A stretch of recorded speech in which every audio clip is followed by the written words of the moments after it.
Hi hello ನಮಸ್ತೆ ಸ್ನೇಹಿತರೆ, ಕನ್ನಡದ ಹಲವು ಧಾರಾವಾಹಿಗಳಲ್ಲಿ ನಟಿಸಿದಂತಹ ನಟಿ ಪವಿತ್ರ ಜಯರಾಮ್ ಅವರು ಭೀಕರ ರಸ್ತೆ ಅಪಘಾತದಲ್ಲಿ ಇವತ್ತು ಸಾವನ್ನಪ್ಪಿದ್ದಾರೆ.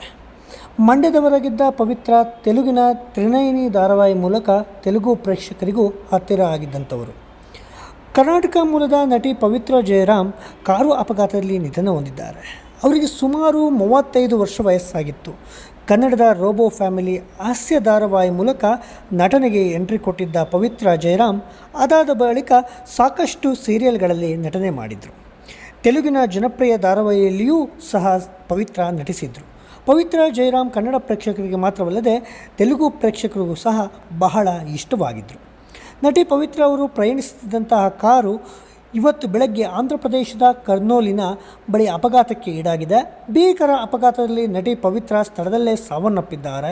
ಪವಿತ್ರ ಜಯರಾಮ್ ಜೊತೆಗೆ ಕಾರಿನಲ್ಲಿ ಅವರ ಕುಟುಂಬಕ್ಕೆ ಸಂಬಂಧಿಸಿದವರು ಕೂಡ ಇದ್ದರು ಅಂತ ಹೇಳಲಾಗ್ತಾ ಇದೆ. ಆ ಬಗ್ಗೆ ಇನ್ನಷ್ಟೇ ಹೆಚ್ಚಿನ ಮಾಹಿತಿ ಬರಬೇಕಾಗಿದೆ. ಮೂಲತಃ ಕನ್ನಡಿಗರಾದ ಪವಿತ್ರ ಅವರು ತೆಲುಗಿನ ತ್ರಿನಯನಿ ಧಾರಾವಾಹಿ ಮೂಲಕ ತೆಲುಗು ಪ್ರೇಕ್ಷಕರಿಗೂ ಬಹಳ ಇಷ್ಟವಾಗಿದ್ದರು, ಜನಪ್ರಿಯರಾಗಿದ್ದರು. ಕನ್ನಡದ ರೋಬೋ ಫ್ಯಾಮಿಲಿ ಮೂಲಕ ಕಿರುತೆರೆಗೆ ಎಂಟ್ರಿ ಕೊಟ್ಟಿದ್ದ ಅವರು ಮೂಲತಃ ಮಂಡ್ಯ ತಾಲೂಕಿನ ಅಣಕೆರೆಯವರು. ಈ ಬಗ್ಗೆ ಈಗಾಗಲೇ ಹೇಳಿದ್ದೆ.